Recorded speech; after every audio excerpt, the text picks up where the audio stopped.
বিগত দিনের সকল বকেয়া কাজ, রেখে যাওয়া কাজ যাতে আমরা একসাথে কাজ চালিয়ে নিয়ে যেতে পারি সেই দোয়া চাই। আমাদের কমিটমেন্ট একটাই যে নূর ভাইদের সময় যে ডাকসুতে নূর ভাইরা কাজ করতে পারে নাই, ভাইদেরকে এখানে আটকে টর্চার করা হয়েছে, যেই কলঙ্কিত ইতিহাস ছিল সেটা ভাঙার আমাদের যে কমিটমেন্ট ছিল সেটা আমরা রক্ষা করেছি।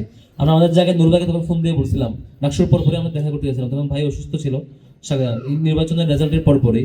তখন বলছিলাম ভাই যে জিনিসের আপনি ভিকটিম হয়েছেন, যারা আপনাকে টর্চার করে বাজে একটা কলঙ্কিত ইতিহাস করেছে, আমরা সেটা কবর রচনা করতে চাই। সেদিক থেকে আমরা ডাকসুর সকল হল সংসদ এবং ডাকসুর সকল নির্বাচিত প্রতিনিধি একসাথে মিলে যৌথভাবে কোনো ধরনের পলিটিক্যাল ক্লাস ছাড়া, কোনো দ্বিমত ছাড়া একসাথে সমন্বিতভাবে কাজ করছি।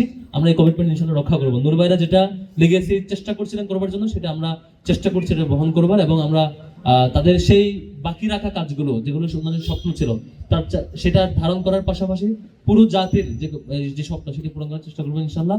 এবং একই সাথে আজকের ডাকসুর জায়গা থেকে আমাদের যে দায়িত্ববোধ, যে কাজ করবার কথা, আপনাদের কাছে দোয়া চাই, বিশেষ করে এই স্যাক্রিফাইস করা এই মানুষগুলোর কাছে দোয়া চাই, সবার কাছে দোয়া চাই আমরা যাতে আপনাদের সেই প্রত্যাশা পূরণ করতে পারি। বিগত দিনের সকল বকেয়া কাজ, রেখে যাওয়া কাজ যাতে আমরা একসাথে কাজ চালিয়ে নিয়ে যেতে পারি সেই দোয়া চাই।